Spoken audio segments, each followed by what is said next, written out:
കത്തോലിക്ക സഭയുടെ ചരിത്രത്തിലുടനീളം ദിവ്യകാരുണ്യ അത്ഭുതങ്ങൾ സംഭവിച്ചിട്ടുണ്ട്. വിശുദ്ധ കുർബാനയിലൂടെ അപ്പവും വീഞ്ഞും ക്രിസ്തുവിൻ്റെ ശരീരവും രക്തവുമായി മാറുന്നത് ഒരു ദിവ്യകാരുണ്യ അത്ഭുതത്തിൽ ഉൾപ്പെടുന്നു. ഈ ദിവ്യകാരുണ്യ അത്ഭുതങ്ങൾ ഭൗതിക ലോകത്തിന് പിന്നിലെ ദൈവകരത്തിൻ്റെ ആത്മീയ യാഥാർത്ഥ്യം കാണാൻ വിശ്വാസികളെ സഹായിച്ചു. അങ്ങനെ ഒരു ദിവ്യാനുഭവങ്ങളിൽ ഒന്നാണ് ലാൻചാനോ പട്ടണത്തിലെ റിച്ചറല്ല എന്നു പേരുള്ള സ്ത്രീ ഒരു മന്ത്രവാദിനിയുടെ അടുക്കൽ പോവുകയും തൻ്റെ ഭർത്താവായ ജാക്കോമോ സ്താസിയോയുടെ സ്നേഹം എങ്ങനെയാണ് വീണ്ടെടുക്കേണ്ടതെന്ന് അന്വേഷിക്കുകയും ചെയ്തു.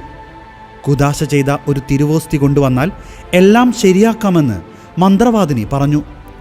മന്ത്രവാദിനിയുടെ ഉപദേശമനുസരിച്ച് തിരുവോസ്തി കരസ്ഥമാക്കുന്നതിനു വേണ്ടി അവൾ ദിവ്യകാരുണ്യ ശുശ്രൂഷയ്ക്ക് പോയി.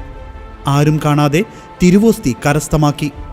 മന്ത്രവാദിനിയുടെ ഉപദേശപ്രകാരം അവൾ വീട്ടിലേക്ക് മടങ്ങി വന്ന് തിരുവോസ്തി ഒരു മൺപാത്രത്തിലിട്ടു. ഭർത്താവിൻ്റെ ഭക്ഷണത്തിൽ ഇടുന്നതിനായി ദിവ്യകാരുണ്യം പൊടിരൂപത്തിൽ ആക്കുക എന്നതായിരുന്നു അവളുടെ ഉദ്ദേശം. എന്നാൽ മൺചട്ടിയിൽ ദിവ്യകാരുണ്യ അപ്പത്തിൻ്റെ ഭാഗങ്ങൾ ജീവനുള്ള മാംസമായി മാറി. റിച്ചറല്ല ഈ സംഭവത്തിൽ ഭയന്ന് ജാറും രക്തപൂരിതമായ തിരുവോസ്തിയും ചണതുണി കൊണ്ടുള്ള കൈലേസിൽ പൊതിഞ്ഞ് അവളുടെ ഭർത്താവിൻ്റെ കുതിരലായത്തിലെ ചാണകക്കുഴിയിൽ കുഴിച്ചിട്ടു. അതോടെ കുതിരലായത്തിനകത്ത് വിചിത്രമായ സംഭവങ്ങൾ ഉണ്ടാകുവാൻ തുടങ്ങി. ജാക്കോമോയുടെ കുതിര ലായത്തിൽ പ്രവേശിക്കുന്ന ഓരോ തവണയും തിരുവോസ്തി കുഴിച്ചിട്ടിരിക്കുന്ന ഭാഗത്ത് ഭക്തിപൂർവം മുട്ടുകുത്തി.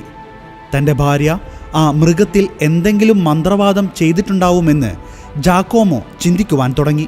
7 വർഷങ്ങൾക്ക് ശേഷം റിച്ചറല്ല പശ്ചാത്താപത്തോടെ തൻ്റെ ഘോരമായ ഈശ്വരനിന്ദ അഗസ്റ്റീനിയൻ സന്യാസി മഠത്തിലെ മഠാധിപതിയും ഒഫിദ സ്വദേശിയുമായ ജിക്കോമോ ദിയത്തലാവിയോട് ഏറ്റുപറഞ്ഞു.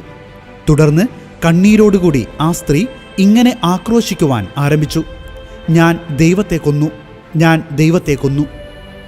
പുരോഹിതൻ ദിവ്യകാരുണ്യം കുഴിച്ചിട്ട സ്ഥലത്തേക്ക് പോവുകയും തിരുവോസ്തി അടങ്ങിയ പൊതി കണ്ടെത്തുകയും മറ്റുള്ളവർക്കത് കാണിച്ചു കൊടുക്കുകയും ചെയ്തു.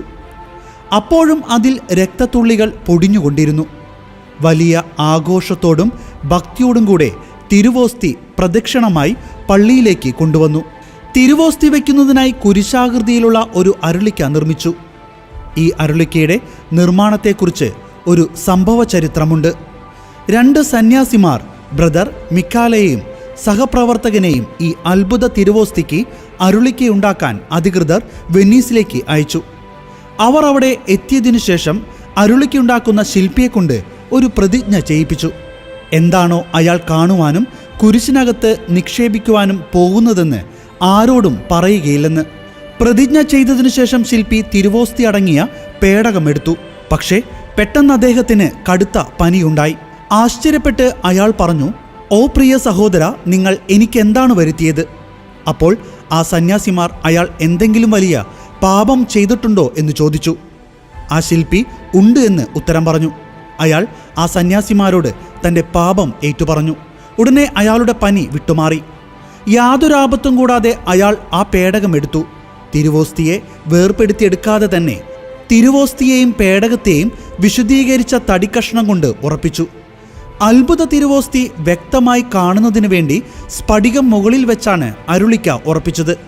ഒഫീദയിലെ വിശുദ്ധ അഗസ്റ്റിൻ്റെ ദേവാലയത്തിൽ സിബോറിയവും രക്തക്കറ പുരണ്ട ചണത്തുണിയും തിരുവോസ്തിയും ഇപ്പോഴും പ്രദർശിപ്പിച്ചിരിക്കുന്നു.